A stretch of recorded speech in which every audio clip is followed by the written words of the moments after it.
It's not often that we see manga where there's more than one creator that worked on the series, but there are manga series where there is more than one creator, and we're going to talk about some lesser known mangaka duos in fiction.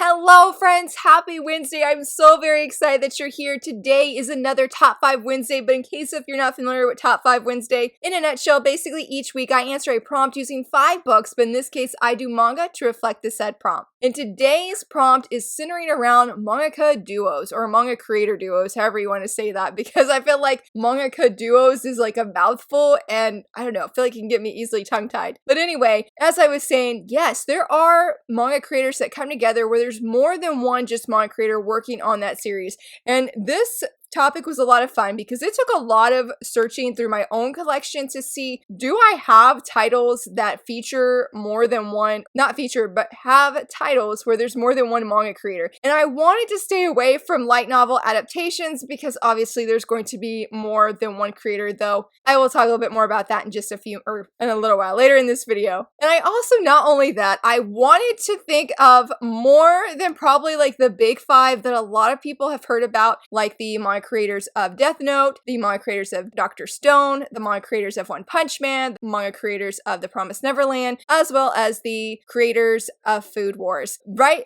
there was 5 in itself. And I'm like, those are really popular. And when I was doing some research for this video, those were the names and the titles that just kept coming up again and again. And I'm like, surely there are other series that have more than one creator, not just these big shonen series. So today I'm going to try and, like I said, feature some lesser known creators, or maybe not lesser known creators, but definitely with all of these, I did not know that there was more than one manga creator working on that series. And we're going to go ahead and start off with number 1 because my kids came in clutch because I was really struggling. I was like, I need one more. And I was like, I know my husband has One Punch Man. I was like, I really don't want to do One Punch Man because that's a really popular one that a lot of us already know in the manga community. So this one, just like, my eye just happened to go over there as I was looking at my kid's bookshelf, but Transformers the manga is by 2 different creators. One did the story and the other did the art. I just thought that was really, really awesome because I have read this. I reviewed it with my kiddo. If you'd like to check it out, we only reviewed volume 1. In fact, I don't know if either one of us, all I know I haven't. I haven't read volumes 2 or 3, and I don't know if my kiddo read volumes 2 or 3 either. He's sort of moved out of his Transformers obsession, and now it's going into like DC Comics and superheroes, so it's been really interesting. But anyway, yeah, I just happened to see this. I saw the names under some books that he had, and I was like, yes. So that was really fun to discover this because I know that the original art,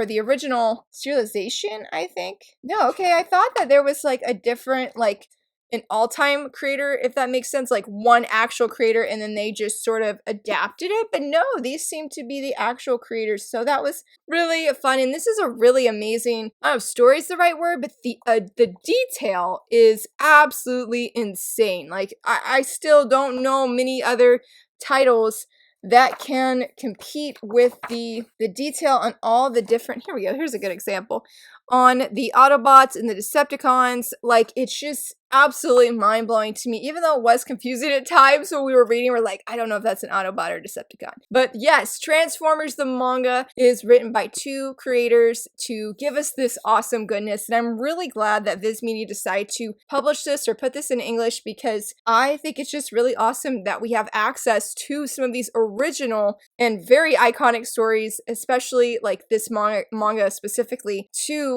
the Western audiences. Like, I think that's really, really awesome. For number 2, my other kiddo is coming in clutch, and that is with The Legend of Zelda.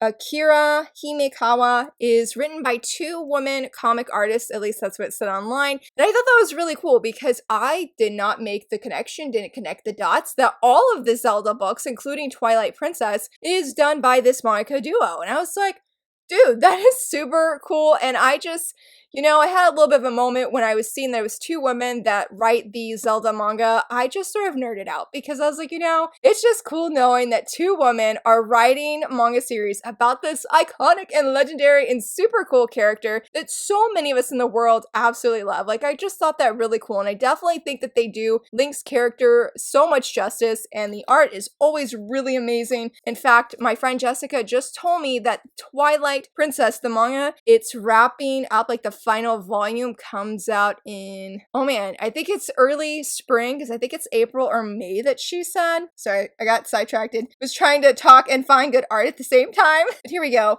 Before I get too sidetracked, I just think that they do, as I was saying before, I really think that they do his character justice. I'm very interested in knowing that Twilight Princess, going back to what I was saying, that Twilight Princess is about to wrap up, because I'm like, that's a great time for me to hop on and finally read the series. I know that I did unhaul Twilight Princess in the Sun Hall here last year sometime, and it wasn't because I disliked it or anything. Like, I know for a fact that our library does have that series, so I'm not worried about missing out and having to like rebuy the first volume or anything. But again, I think it's, I love this back.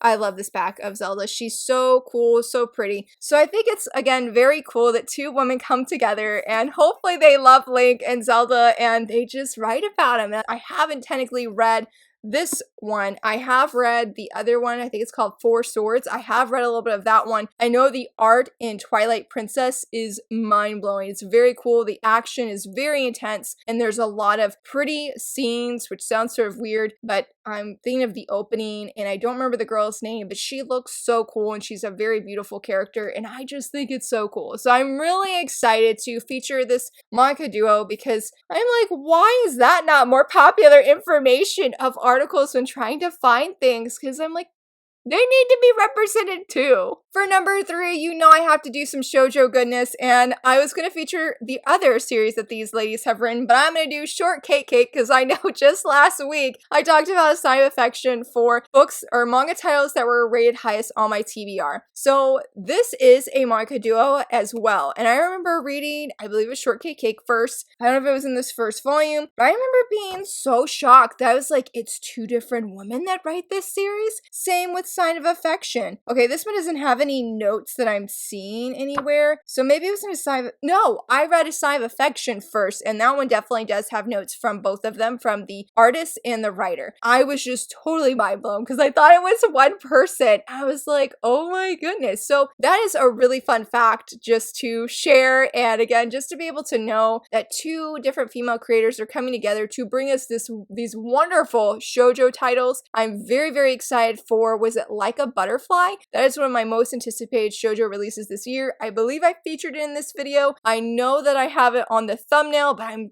blanking if I featured it in the actual video, but I do have that one on pre-order. Sumo Rashida they are amazing. They're an amazing duo, and I am just so touched by the emotion that they put in their stories and how that emotion just affects me as a reader. Their stories are so lovely, and Shortcake Cake is absolutely phenomenal. I feel like it's definitely in the shadow of A Sign of Affection, because A Sign of Affection, it's really hard to like be up there with it. Like, I don't mean that to knock any other series or even Shortcake Cake, but Shortcake Cake, it starts off, I feel like, as your typical fluffy shoujo, but the more you read, the deeper it goes, and there's so much heart in that story. I was so impacted by a series of events, especially as it gets to the later part of the series. It is so very moving, and I highly recommend it. Eventually, I'm going to reread this series and do a video review, since the last time I filmed one, I was totally having spoilers in there, and I do feel it is hard not to spoil this series when it comes to like a video review, because I think somebody said it best. I'm trying to think if it was Suzuki Notes, that the first half of this series seems like one thing and the second half feels like another thing. I don't feel it's a bad thing, like the story, the whole series comes together, but it definitely has that vibe where just the more you read, the more heartfelt it's gonna get. For number 4, I had to feature My Love Story, because I remember being so very shocked that this is the same writer that did High School Debut. I was like, what? But it's just with a different artist, and that is Aruko. And I was completely mind blown, had no idea. I don't know if it was the manga sloth who told me, but I just remember, or maybe it was Maeve, I just remember being like mind blown. Like, High School Debut is amazing. It is such a good series. I do have a video review here if you'd like to check it out. It is so good, and I definitely have high expectations when it comes to my love story, in knowing that it's the same writer and how much I love those characters. I have heard nothing but amazing things about my love story, and now that I have volume 12, which has been out of stock for the longest, I'm excited to finally dive into this series this year and see the hype, see the love. For number 5, I just realized I almost forgot this one because I confess I was too lazy to pull it off my shelf, but I have to feature the big one, and that is Clamp. And I am specifically featuring Magic Knight Rayearth because that's the only series that I've actually read by them. For as popular as Clamp is, I did not realize that it consisted of 4 different ladies with what I saw with one writer and 3 different artists, and I just think that is so incredibly amazing because, wow, 4 different women coming together for the same story, and you know, they probably have different ideas, different views on what the characters should do, and just that they're able to come together, to work together as a team to help put out these amazing and phenomenal series. Like Magic Knight Rayearth has set the bar for every other Clamp title because I absolutely loved it. Just, oh my goodness, I'm so excited that Kodansha is going to be releasing the series in paperback, making it more available for other people to check out because it's one that must be checked out. I do have a video review up on this channel as well because I loved it, and I must do a huge shout out to Shay at Shay Geeks Out because I remember her saying it was better than Sailor Moon. It was like, what?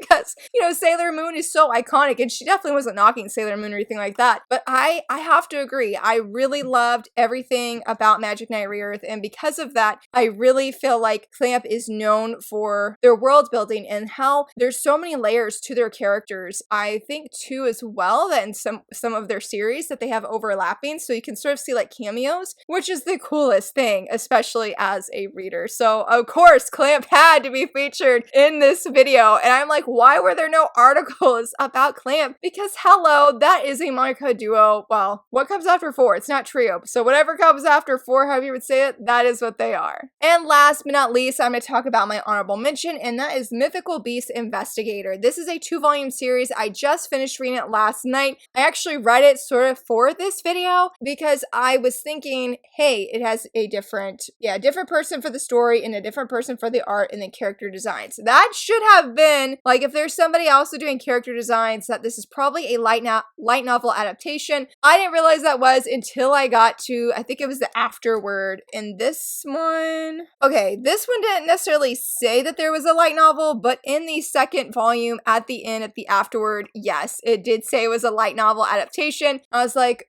oh, but since I had this plan for the last week, I was like, you know what, we're still going to feature it anyway, because this first volume was very, very good. I was going to do a review on this series, but I decided to withhold because volume 2 was really sad, and I was like, man, I'm supposed to feel happy, but I feel really depressed right now. So I wanted to at least feature volume 1 though, because it's really good. It low-key reminds me of The Earl and the Fairy, where you have a lot of these mythical creatures, but it just doesn't have the romance that The Earl and the Fairy has, and they have to, basically this young woman is trying to keep the peace between the mythical beast and the humans. So it was very interesting. I liked a lot of the cases and such. So I am bummed that this isn't technically a manga duo because it was just one person working on the story for the manga and the art. But again, it was an honorable mention. I've been wanting to feature it for the past week and read it for this video, and I'm like, we're still gonna go with it because we can just do that because it's my video. But those, my friends, are all of my picks. I'm so excited. I wish that there was more articles or videos that were spotlighting different manga duos, like I said, outside of the very big and popular ones, because these stories are definitely all amazing, and I'm like, they deserve some love too. But let me know, are there any other series that you know of where there's more than one creator that worked on it? Because I would totally love to know. Hope that you enjoyed this video, and if you did, please give it a thumbs up and subscribe, and thank you so much for watching. Bye!